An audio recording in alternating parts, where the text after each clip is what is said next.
Madame Mously Diakhaté, députée maire adjoint commune d'arrondissement de Hann Bel-Air, coordinatrice du réseau des parlementaires pour la population et le développement. waaw bala maa ñëw ci loolu dama leen di remercier tout d'abord parce que c'est important pour que sénégalais yi mën a xam lan moo xew ci loi parrainage boobu ñuy wax ak ban njariñ la war a mën a amal réew mi parce que bu fekkente ni dañ ni loi rek loi parrainage rek mën naa am ñi nga xamante ni seen xel màcc na jëm ci loolu ñoom danañu xam lan mooy loi parrainage mais ñi nga xamante ni ay sénégalais lambda lañu yoo xamante ni war nañu xam lan mooy loi boobu ak ban njariñ la mën a amal réew mi defe naa ni baax na pour ñu xamal leen lan mooy njariñu loi boobu tout d'abord damay wax ni man en 11e législature bi ñuy waaj élection présidentielle yi interpellé naa directement dans l'hémicycle ministre de l'Intérieur Ousmane Ngom fekk ñuy fixé cautionnement bi ci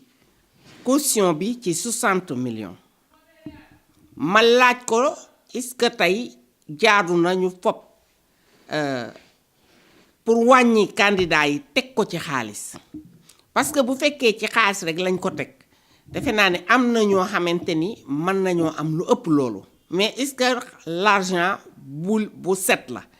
loolu lu jaroon a xool la te it laajoon naa ko ca booba jamono ni ko est-ce que jotul tey képp koo xamante ni créé nga fi parti ñetti élection successive bu amee te participer woo ñu dissoudre sa parti ndax dañu gis ne parti yi dañ koy créer pour négocier dañ koy créer pour mën a xas ki nga bëgg a xas dañu koy créer pour di ko louer mais candidat indépendant bi nga xamante ni sénégalais la am xam-xamam bëgg a participer ci développement réew mi lan la ko ki nga xamante ni dafa dem wuti récépissé wu parti ëpplee ba nga xamante ni dañ ko ne yow il faut nga wut sénégalais yu la parrainé alors que kii waroon koo mën a wutiwu ko dem wuti récépissé am gàttu ko te pourtant mën naa am sax candidat indépendant boobu moo gën a crédible borom parti politique bi loolu nag suñu ci dikkee dañuy xool ban njariñ la loi bi amal tey Sénégal parce que mënuñu am démocratie ba ëppale ko Amérique mënuñu am démocratie ba ëppale ko France suñu nee parrainage par les élus bu ñu ko defoon ñu ni Macky Sall éliminé na ñëpp parce que leer na leen ni élus yi ci biir réew mi 95 wala 96% bi ci nguur gi lañu bokk su dee assemblée rek kon perte nañu ñoom ba pare su dee ci élu local yi perte nañu ba pare kon loolu defe naa ni il faut que ñu dellu si xool Sénégal nu muy doxe mooy nan parce que suñu nee démocratie ñu indi 300 partis te 29 partis et quelques mi ngi xaar biir ministère de l'intérieur mën naa ni kon bala ñoo dem présidentielle mën nañoo am 400 partis ñu gis ni loolu du démocratie anarchique la loolu day yàq démocratie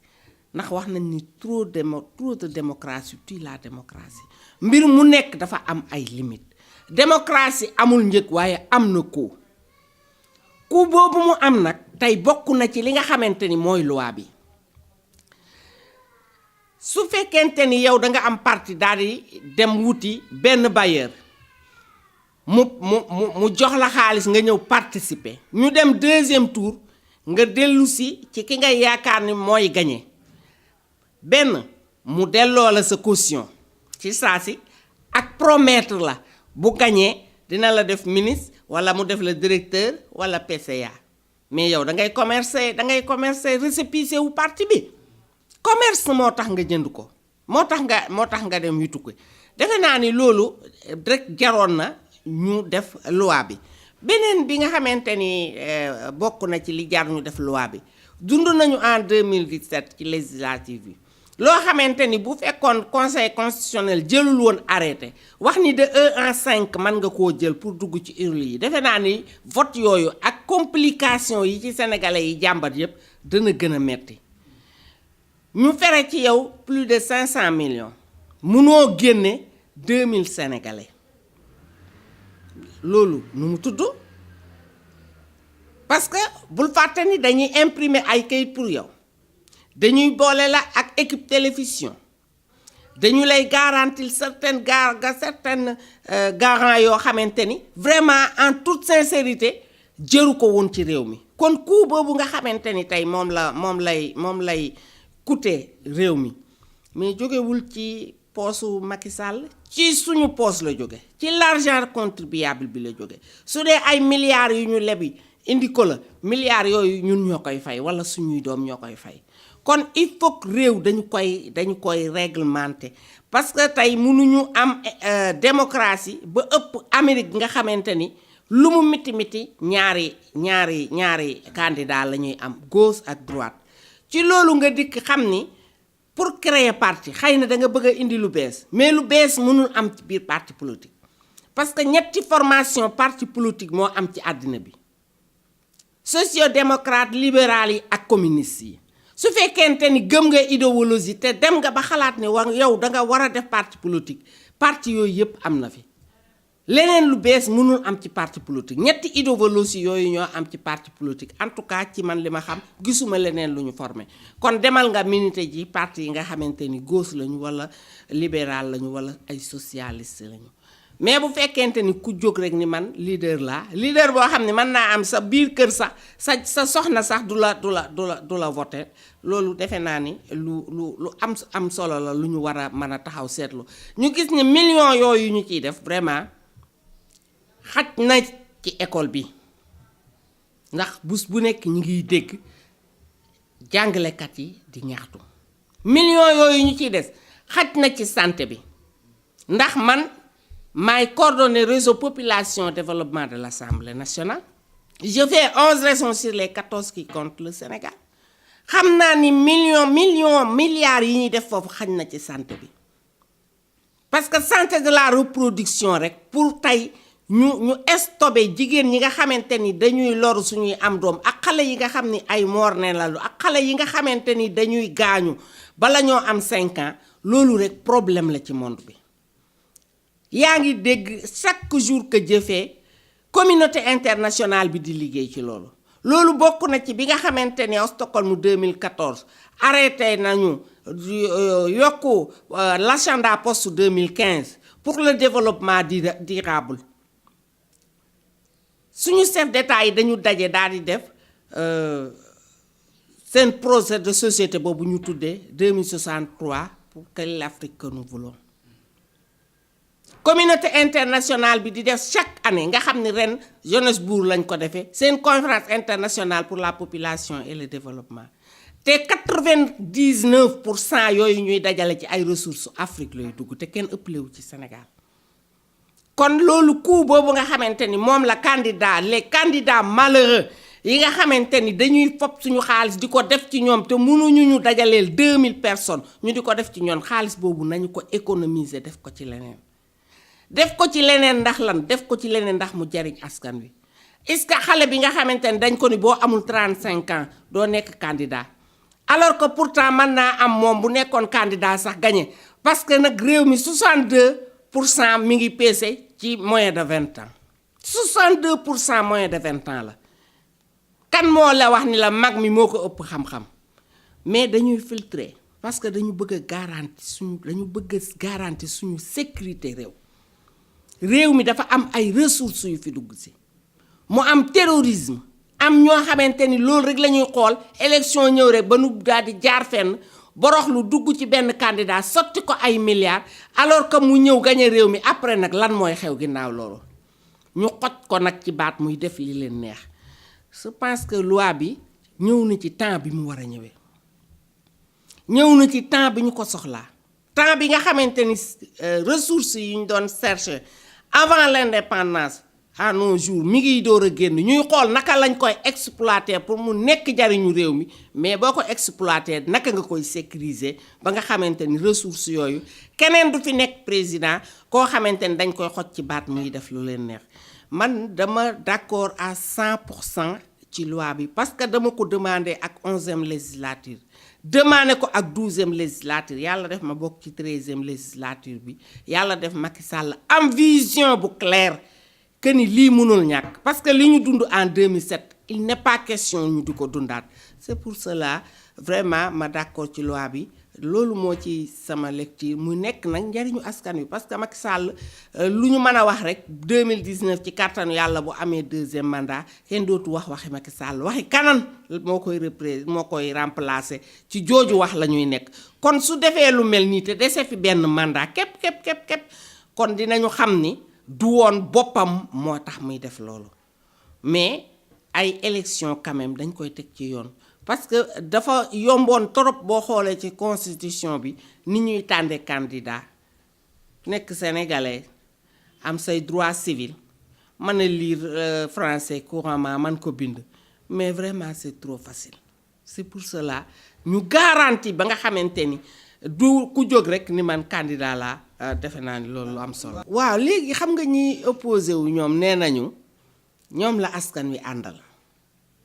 waa léegi bu lekkee askan yow la àndal looy tiit xam nga affaire bi lan la bëgg bëre bañ bëre parce que su fekkente ni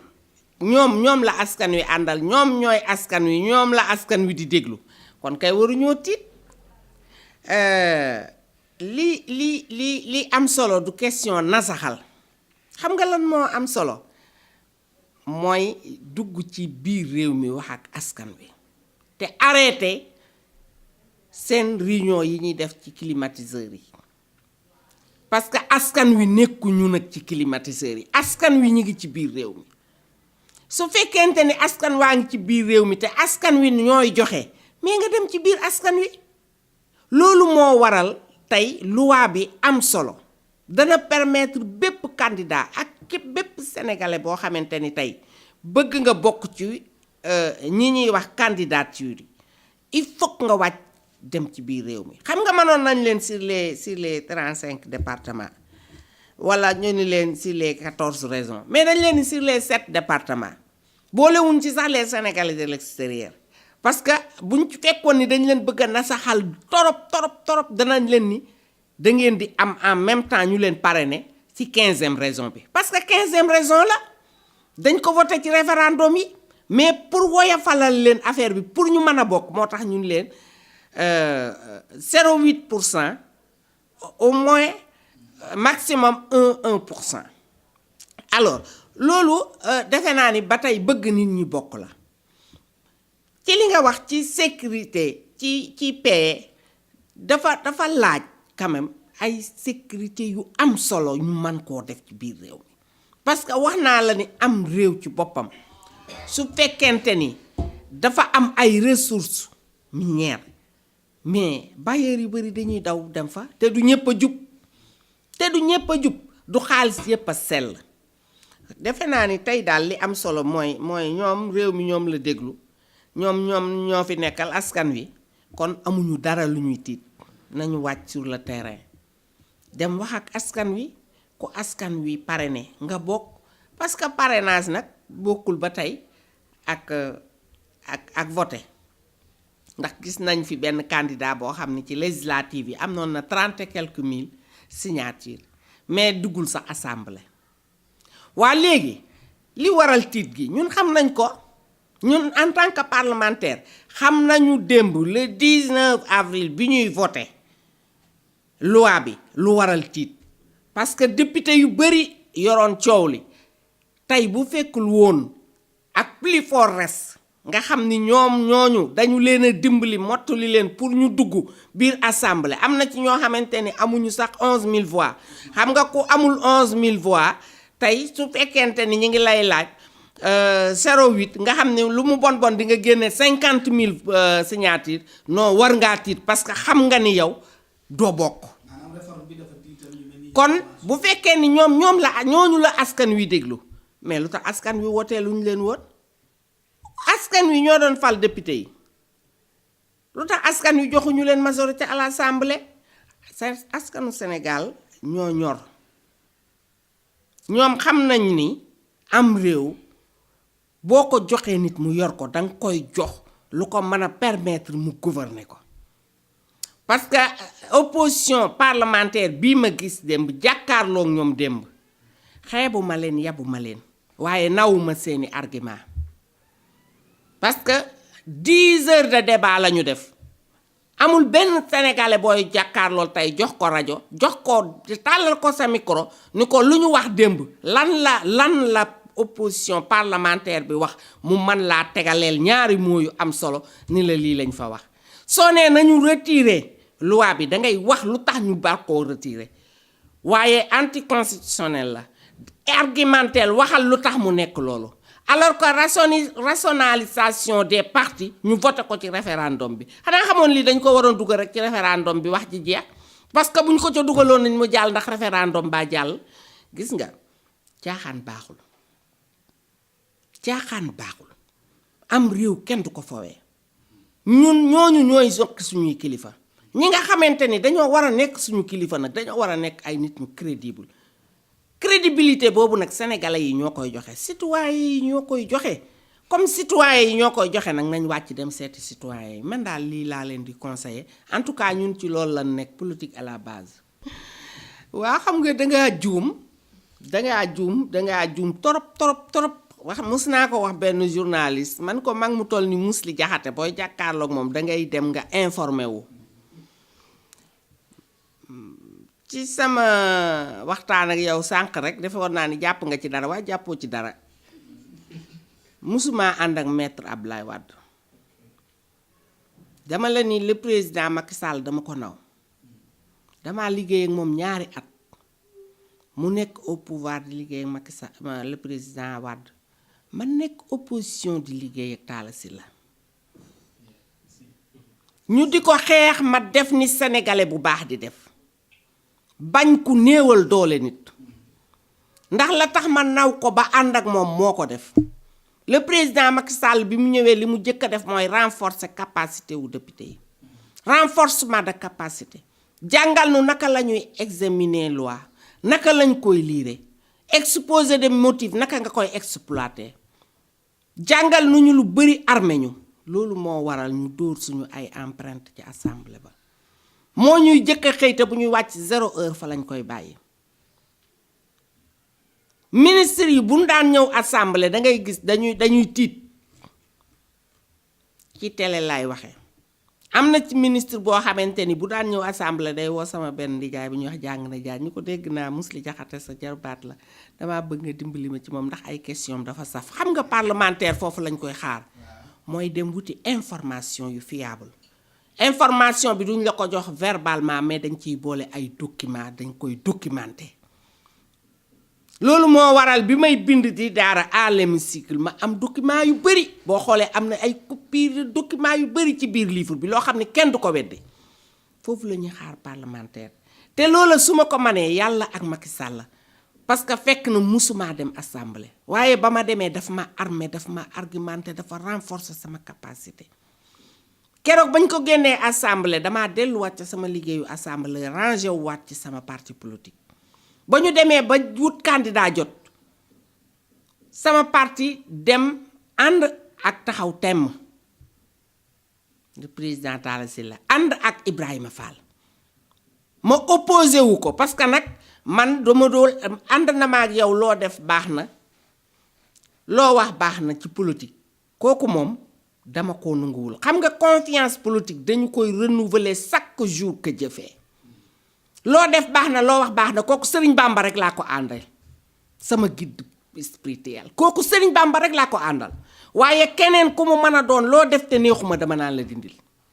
man loo ma teg te boo ko mënoo ma koo teg loo teg loo natt ci sa bopp jékkul boo ma ko tegee dama koy teggi loolu moo waral ma dem ànd ak Macky Sall ci Macky 2012 duggoon APR moo gënoon a yomb ci man moo gënoon a souple dama doon tëb ci fenêtre bi rek sëppeelu ci biir APR waaye déedéet dama créer sama mouvement A3J ànd jàppoo pour ànd jàppoo jëf ci jàmm fépp foo xamante ni ba may installé jëf jël demoon naa fa dama taalaat sama oto dellu ba foofu ni leen mankat ànduma ak jëf jël dama créer sama yëfi bopp wote ko Sorano dem ànd ak Macky 2012 bi ñuy wotee présidentielle bu ñu nee le président Macky Sall ko am yaraax ci ku réew mi xam danaan la Mously Diakhaté yàlla def nag ñu gañe nag jàkkaarloog maire ba fa nekk gañe déglul bu baax li ma lay wax du luxus du njibar liggéey la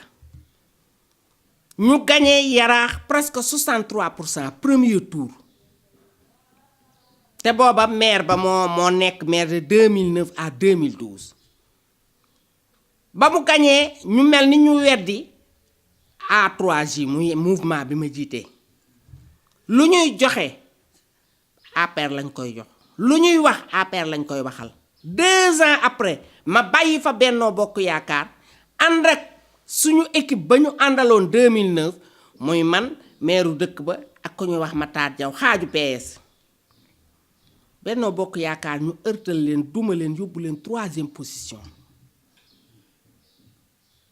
2014 2015 2017 ñu delloo ma ci liste yi xanaa problème am na maire ba nekk ak Khalifa Sall ak doole dañu am ak matériellement financièrement lépp ñoo ñu ko ëppale ña nekkoon 3e position ñu watat leen indi leen première position équipe ba ma àndaloon 2014 te bàyyi leen fa ñu ërtal leen yóbbu leen 2e position kon ñun dañu am lu ñuy participer ci élection présidentielle ci élection législative ci élection ci boppam ci biir Hann Bel-Air gi nga xam ni mooy suñu base naturelle du lu ñu man de waaye yàllaa farak ñun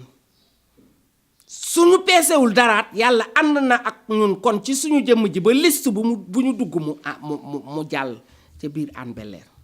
loolu la yàlla dogal la nga xamante ni nag mooy exclusivité ma di leen ko may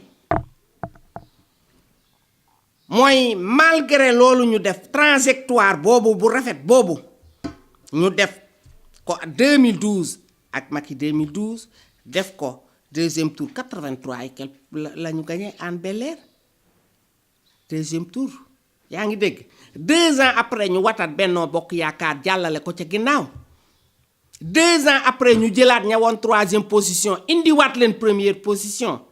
pourtant cër bi ñu yoroon ci biir assemblée muy secrétaire élu dañ koo nangu cela veut dire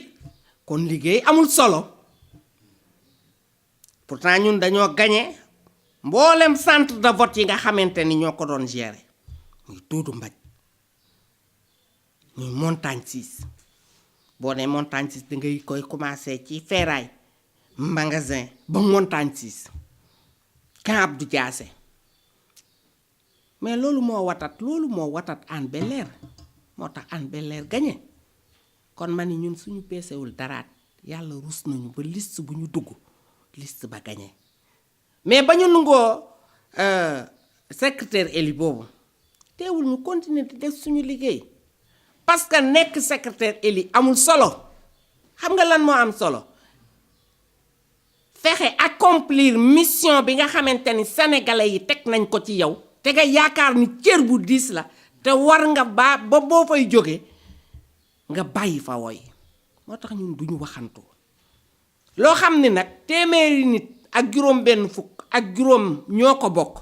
loo ci am da ngay sant yàlla loo xam ne at mu nekk ñu jël ko joxe ko keneen suñ la ko bàyyeeg yow ñeenti at yàlla suñ ko nangoo doo wax dara waaye mënoon naa gën a rafet nag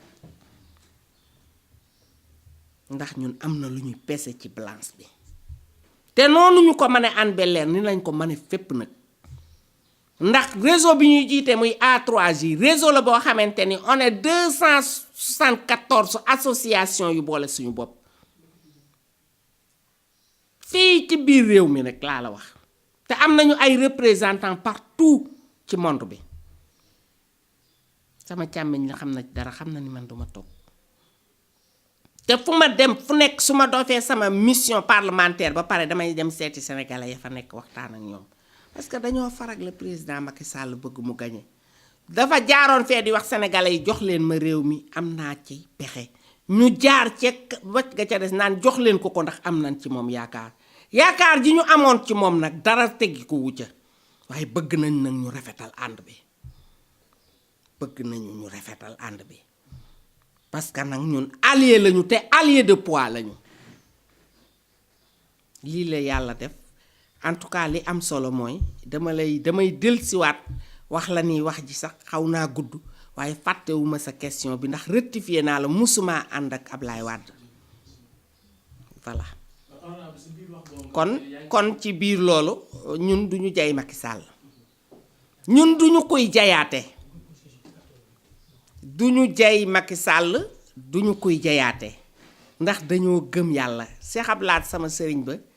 moo ma yóbbu ba ca yàlla mu wéer ma fa mu ni gëm yaakaar ak wóolu kooko def ku dul yàlla rek yaa ngi nax sa bopp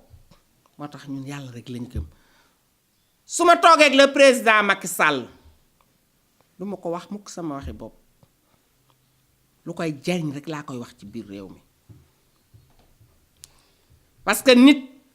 su fekkente ni dañu lay tudd di ko tudd mu boole la ci boppam même bu la deful conseiller yow boo amee loo koy xelal nga xelal ko waroo koo ragal nag waroo koo yaakaar te koo yaakaarul ragaloo ko soo jàkkaarloog moom dëgg nga koy wax. waaw xam nga man yàlla dafa def sax 2014 bëgguma woon a bokk sax ci local yi waaye comme sama mouvement dafa am ñu mu àndaloon ñu coaliser ñu dem ba ci biir déposé ñu bëgg a naxasal loolu ni dañu folkloo ab xeex boo ca bëggee xeex da nga cay bokk loolu moo dugal sama tur sax ci liste yi man bii mooy sama ñetteelu mandat avant sama deuxième mandat parlementaire di jeex laa leen ni local dootuma ci dugg bi local yi jeexee dama def benn émission ak Ahmed Aïdara ni local sama tur ci local dootu dugg ab commune boo fa nekkee falu fa ñetti yoon dangay bàyyi ña ca des ñoom it ñu falu ñun suñu mouvement bi am nañ fa juróom benn conseiller ci commune Hann Bel-Air ci coalition bi ñu bokkoon ñooñu ay doomu aadama la ñooñu ñoo liggéey bi ñooñu lay accompagner pour que ñoom ñu participer ci local yi di ñëw waaye man Mously wax naa ko bind naa ko ci kàttanu yàlla te fasuma ci yeneen dellu ginnaaw mooy local dootuma ci bokk xam nga il faut politiciens yi xam arrêter savoir arrêter doomu aadama yi suñ toppee ci yow naan la yow a ngay falu benn ñaar ñett doy na dangay bàyyi yow itam wëlbatiku jàppale leen ca la nga man moo tax ci biir législative yi laa profitoo teg sama ay legatu jom loolu ñu naan kalbaas de jom ni leen dem leen liggéeyu politique jeex na benn ñaareel bi mooy dem leen ngeen yokk seen base politique bu ngeen bëggee bokk ci ñiy diriger réew mi ñiy diriger Hann Bel-Air chaque responsable ma defal la sa legatu jom avant campagne yi jeex ñoom ñëpp installé naa leen seen legatu jom pare jox xale yi seen legatu jom association yi nga xamante ni su ma wootee kenn du leen man muy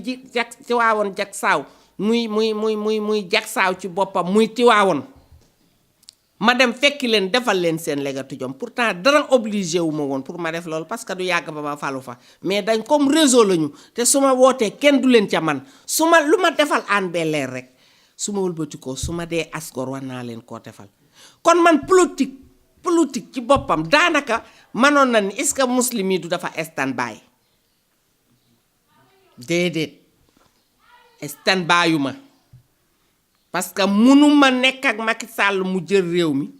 def ma dugal ma ci liste yi 2012 ma nekk député 2017 mu dugalaat ma ci ma nekk député mu soxla réew mi 2019 pour am deuxième mandat may stand-by bala maa stand-by damay bàyyi ba le président de la république am deuxième mandat te pour mu am deuxième mandat il faut nga jige sa base politique moo tax man leen comme def nañu nii nag su ngeen dee réunion su ngeen ma woo la ma am ci expérience danaa leen ko wax parce que le président Macky Sall dafa soxlawaat réew mi pour yeggale liggéey bi nga xam ne commencé woon na ko. déggoo li ma wax chaque responsable parce que avant Lagatu Diom bi ñun on avait financé 87 millions dans la commune les 60 millions sama xaalis propre la man sama deuxième mandat awma ci benn dërëm dama dem fii ci les institutions financières ñaari banque ñu leb kii lebal ma 30 kii lebal ma 30 muy 60 ma am ay partenaires espagnols ñu ñëw fi jox ma 27 millions muy 87 millions ñu tegal ko jigéen ñu ñuy liggéey ku ne xam na ni muy demee pour ñoom xaalisu Macky Sall la wala xaalisu réew mi la alors que sama xaalis propre la sama deuxième mandat laa hypothéqué ñu di ko dagg à la source bi may fay ba mënatuma 10 millions ya ca desoon pour vous confirmer le président madame Sall laa dem ni ko mënatuma te kër gi ma garanti woon moom ma ko fayal ma 10 millions yi mu fay ko man j'ai fait plus de 10 ans du parlement awma kër gu yegg man fi ma dëkk sama yaaya ko moom man lu ma am rek def naa ko ci le président Macky Sall kër gi ma am di ko liggéey Touba maa ngi ko commencé woon jamono yi may opposé wu jamonoy Wàdd 2012 ak léegi birig dolli ko wuja pour vous dire que man ragaluma kenn ba di ko jey parce que yaakaaruma kenn ragaluma kenn le président Macky Sall lu ma lebal rek fay naa ko fukkam ndax man maa quitté jëf jël ànd ak moom ba mu nekk président de la république ba may ànd ak moom député laa ñàkk a yokk doy na wàññi ko joxuma dara lu bees kon ñun duñ ko jay muy safi laaf dafa am solo nga ànd ak nit ñoo xamante ni boo jaaree fee di wut ñu jaar fa ca des di wut te duñ la xaar ci dara affaire financement liñ ci waroon lépp def nañ ko xaalis boobu ba mu naaxee saay dañoo wëlbatiku dem wutiwaat xaalis propre sampal leen ay Lagatu Diom ni leen dem leen ngeen liggéey te xaalis boobu ñu leen sampale Lagatu Diom nag du kenn kuy taxaw ni sama dërëm dem na ci du président du soxnaam du ministre du kenn suñu xaalis propre la parce que dañu yaakaar ni ñooñu ànd ak ñun dañu ànd ak ñun ndax dañ ñu bëgg dañu ànd ak ñun avant Macky Sall keroog ba may génn jëf jël benn jëf jël desul yaraax ñoom duñu ay jëf jël duñu ay APR ay musli jaxate lañu te nag ñun kenn jàppalewuñu waaye nag ñoo ngi sant yàlla ndax yàlla ànd na ak ñun loolu moo waral ñu xool ni ñii nañ leen dimbali ñu am économiquement lu ñu jàpp et politiquement dinañ mën a yaatal seen base politique expérience bi ñu yàlla jox akus néew te nag yaakaar naa Macky xeebu ko ndax keroog ba gaa yi di dem place de l'Obélisque ak place d'Indépendance man bokk naa ca ña ko ni ñun ànduñu ak yow pour ngay nekk fi jaaral fi nga war a jaar ñu jaar fi ñu war a jaar nag ku nekk dem politique yi ñu dajale li ñu am ci loolu la ñuy dox yàlla teral nañu nag ñoo ngi sant yàlla bu baax ndax ñun tedd nañu avant ñuy politique xam nga man yàlla dafa def politiquement xëy na sax yàlla moo def rek ma nekk am cëru politique mais man développement laa gën a fort que politique booy def développement nag yàlla dina def mbooloo ci sa ginnaaw xam nga développement du xaalis développement xam-xam la nit ki day ñëw ci yow am soxla yoroo sax loo ko jufere waaye di nga ko teg ci yoon woo xamante ni mu yëpp xaalis parce que bu ca jaaree dana soxlaam dana faju ba mu am ca lu ëpp loola moo tax ñun li ñuy def mënaguñ ko bàyyi li ñuy def chaque jour ñu ngi xalaat nu ñuy def ba sénégalais yi jigéen yi ak yu góor yi parce que suñu association bi réseau bi mix la am lu ñu jàpp mboolem tournée yi may def ci monde bi économique la ñuy wax bu ñuy wax économique il faut que ñu wax mortalité maternelle su ñuy wax autonomisation des femmes il faut que ñu xool lu ko gàllankoor parce que jigéen ji mënul am doom balaa am at mu ëmb balaa kookaa faire kee wasin mu ëmbaat kooku économiquement mënul dem parce que wér-gi-yaramam la gën a tal naka la ñuy def ba sénégalais yi seere seen dividende démographique parce que barki dem boo xoolee xale yi ci Ziguinchor bi ñu génnee dama tiit suñu population dafa jeune kër goo dugg benn mag nga fay fekk kenn kuy liggéeye fa ne ña ca des dañoo toll ci am soxna ak am borom kër te mën naa am ca ñooña ña cay liggéey sax bariwul kon su fekkente ni ñooña ña seen ñañuy seen dividende géré wuñ ko la ñuy am ci économique dadul mën a àttan économiquement charge yi ci yooyu la ñuy c'est un peu technique en tout cas ci loolu la ñu gën a taxaw loolu la ñu àddina bi yëpp di soxlaa ci loolu la ñuy def partout ay conférence ci Afrique parce que bombe la wax fii ak 2045 Afrique bu ñu géré wul seen dividende démographique li dal Philippines daf leen di dal parce que dañu échoué seen développement bien sûr nekkatul 2045 du ginnaaw suba c'est demain il nous faut un plan Marshall boo xamante ni daf ñuy permettre ñu économiser économiquement loo xam dinañu permettre kenn dootu fi wax waxu jàng kenn dootu fi wax waxu faju kenn dootu fi wax waxu infrastructure parce que ñu ngi dund loo xam ne temps yi ci Dakar rek mais loolu bu wéyee ñun fu ñu jëm yow da ngay xëy war a dox ñaari soxla ñetti soxla benn bi ngay dox dem ñibbi dangay nekk sa kër yor charge yoo xamante ni yow li ngay am bu weer dee boo lijjantee ba weer wi dee sax danga naan lii nu ma fexee ba mu jàll. alors c'est compliqué loolu laa gën a liggéey loolu laa gën a maîtriser que vraiment politique nag xëy na yàlla may na ma ci maa ngi ci góorgóorlu di ko def nag façon bi nga xamante ni à ma manière mooy fexe jigéen ñi autonome les jeunes filles aussi ñu autonome gën a mën a garder seen bopp gën a mën a xam naka la ñuy sàmmee seen wér-gi-yaram naka la ñuy def ba seen ay frais ñu rationaliser ko soo doon frais téeméer na nga teg yenn yi nga xamante ni warut a mën a nekk yëpp bàyyil weesul saa yoo ko mënee def ko xam nga économiquement nga xool nooy def ba sa àddina vraiment nga dund ko sereinement tranquillement te doo am benn gàllankoor loolu laa gën a di dox ci àddina bi. waaw sant yàlla bu baax a baax xam nga loolu may dox ci àddina bi moo waraloon ma am sama prix boobu ñuy wax prix Awards loolu moo taxoon ñetteelu année bi Afrique